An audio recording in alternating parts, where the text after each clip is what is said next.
अस्सलाम वालेकुम। उम्मीद है आप लोग खैरियत से होंगे। एक व्यूवर हैं मेरे जिन्होंने फरमाइश की है कि सर आपने काफ़ी टॉपिक्स बनाए हैं मगर सेरेब्रल इश्यूज़ के ऊपर जो है कोई टॉपिक आपका नहीं है, तो इसलिए व्यूवर की फरमाइश के मुताबिक जो है आज हम जो टॉपिक डिस्कस करेंगे वो मेनिंजाइटिस है। नर्सिंग स्टाफ के लिए बहुत इंपॉर्टेंट टॉपिक है। मेनिंजाइटिस जो है मेडिकल आईसीयू के हवाले से और सर्जिकल आईसीयू के हवाले से बहुत कॉमन डिजीज़ है मेनिंजाइटिस, जिसको उर्दू में गर्दन तोड़ बुखार कहते हैं। काफ़ी स्टाफ्स ऐसे होते हैं कि जिनको मेनिंजाइटिस के बारे में पता तो होता है कि व्हाट इज़ मेनिंजाइटिस। सब इस बात को जानते हैं कि brain is covered in the cranium. जो हमारी खोपड़ी है उसे क्रेनियम कहते हैं, ब्रेन उसमें कवर्ड होता है। और जो ब्रेन होता है उसके चारों तरफ एक वेब होती है, झिल्ली होती है, जिसको हम मेनिंजेस कहते हैं। तो अगर किसी भी वजह से इन्फेक्शन की वजह से अगर मेनिंजेस में इन्फ्लेमेशन हो जाए, सोजिश, तो इसको हम कहते हैं मेनिंजाइटिस। तो मेनिंजाइटिस को फाइंड आउट करने के लिए एमआरआई भी करते हैं और डिटेक्शन ऑफ द इन्फेक्शन कि वायरल मेनिंजाइटिस है, बैक्टीरियल है, कौन सा है, तो इसके लिए हमें फिर एलपी करनी पड़ती है, नंबर पंचर करते हैं। सेरेब्रोस्पाइनल फ्लूइड जो है वो नंबर पंचर करके हम कलेक्ट करते हैं, फिर उसको लैब में भेजते हैं। टेस्ट होने के बाद जब उसकी रिपोर्ट आती है तो फिर उन रिपोर्ट्स के बिहाफ पे हम इस बात को फाइंड आउट करते हैं कि पेशेंट को कौन सा मेनिंजाइटिस है। तो आज हम इसी टॉपिक को डिस्कस करेंगे।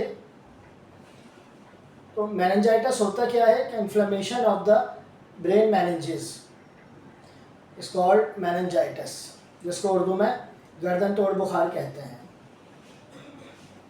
तो कितने टाइप्स के मेनिंजाइटिस होते हैं काउंट कीजिए। Number 1 viral meningitis, bacterial meningitis, fungal meningitis, TBM tuberculous meningitis and parasitic meningitis.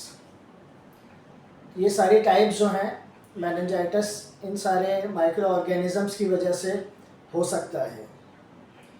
तो अब इसमें हमें लैब की रिपोर्ट्स में जो है कुछ चीज़ें देखनी होती हैं। जब सीएसएफ की रिपोर्ट हमारे पास आती है जिसमें डब्ल्यूबीसी हैं, प्रोटीन है, शुगर है, न्यूट्रोफिल्स हैं, लिम्फोसाइट्स हैं, तो इन सारी चीज़ों को देखते हुए हम डिसाइड करते हैं कि पेशेंट को कौन सा मेनिंजाइटिस है। तो आए सबसे पहले हम नॉर्मल वैल्यूज़ देखते हैं। नॉर्मल वैल्यूज़ अगर हम देखें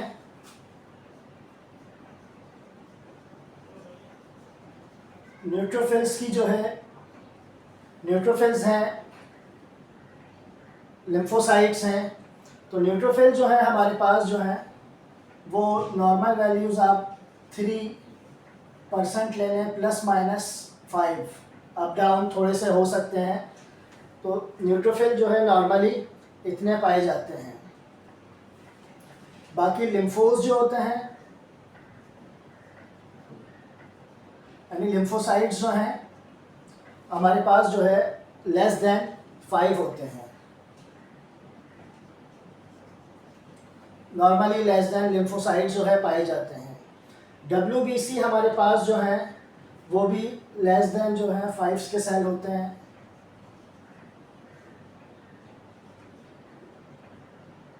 white blood cells less than 5। इसी तरह शुगर जो है उसको 50 to 80 कंसीडर किया जाता है कि ये जो है नॉर्मल होंगे। और प्रोटीन हमारे पास 15 to 45 तक ये नॉर्मल रेंजेस कंसीडर की जाती हैं। अब इनको देखते हुए आप जो है सीएसएफ की रिपोर्ट को जब सामने रखेंगे तो फिर आप फाइंड आउट करेंगे तो ये कौन सा मेनिंजाइटिस है। आइए सबसे पहले हम देखते हैं बैक्टीरियल।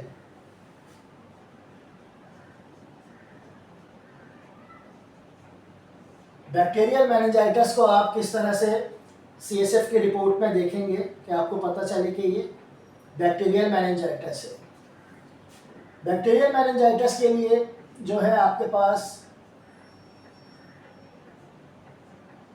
न्यूट्रोफिल्स जो हैं वो आपको ग्रेटर मिलेंगे, ज़्यादा मिलेंगे, पहली चीज़। और दूसरी जो है, आपके पास जो शुगर होगी, जो RBS आएगी CSF की रिपोर्ट में, वो डाउन होगी, कम होगी, नॉर्मल वैल्यू यानी 40 तक होगी, 60 तक होगी।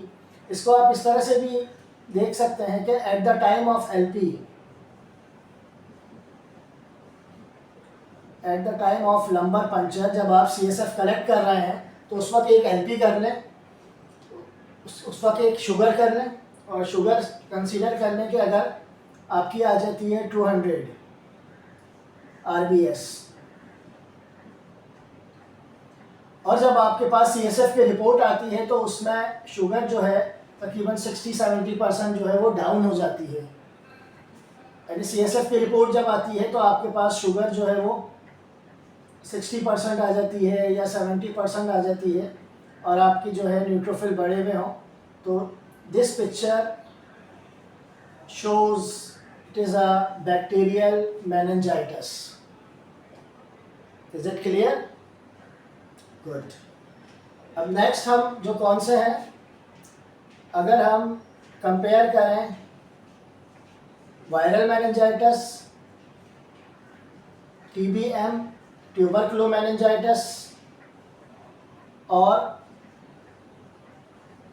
फंगल मेनिंजाइटिस, इन तीनों को हम कंपेयर करते हैं। तीनों की फाइंडिंग्स आपको किस तरह से मिलेंगी, ठीक है? तो वायरल में आपको जो है लिम्फोसाइट्स जो हैं वो आपको बढ़े हुए मिलेंगे, ठीक है? और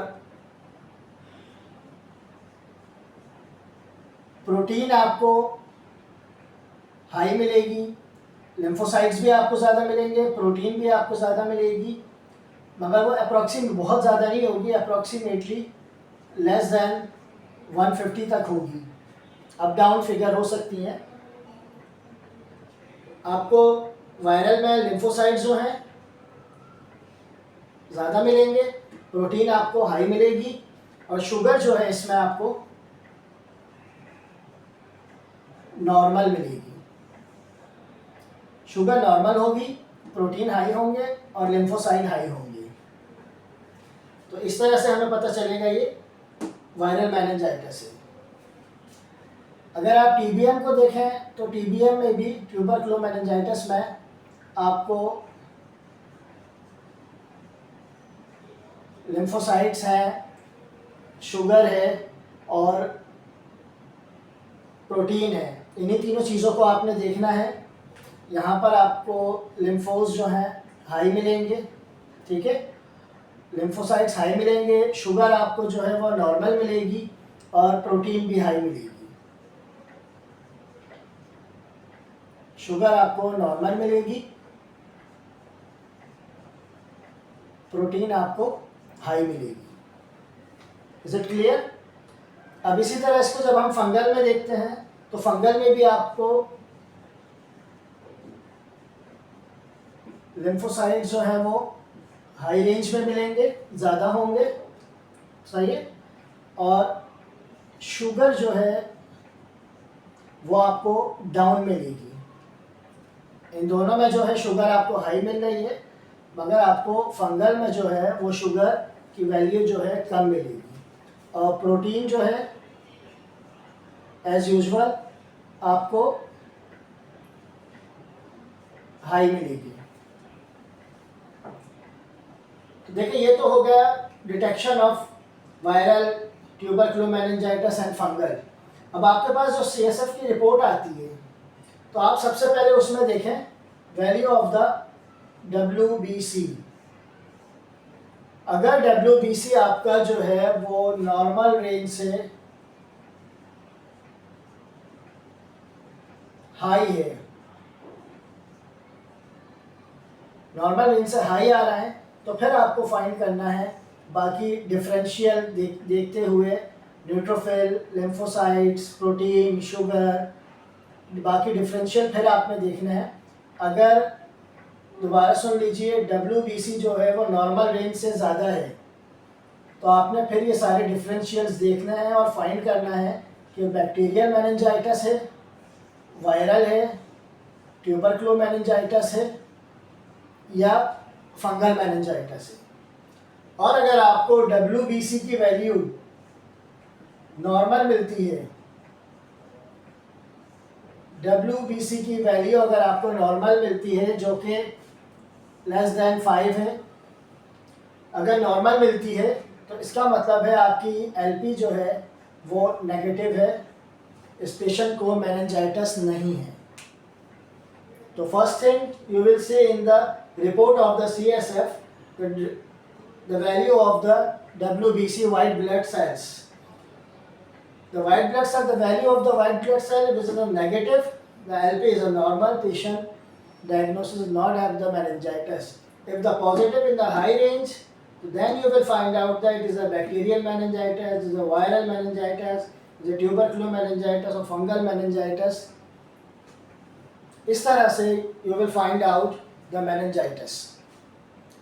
उम्मीद है ये चीज़ें आपको समझ आई होंगी। अगर समझ ना आए तो कमेंट बॉक्स में मुझे रिप्लाई करें, मैसेज करें, तो दोबारा से इसको वीडियो बना के आपको समझाएंगे। और अगर चीज़ें समझ आती हैं तो फिर भी कमेंट बॉक्स में कमेंट करके मुझे बताएं आपको वीडियो कैसी लगी। अस्सलाम वालेकुम, अल्लाह हाफ़िज़।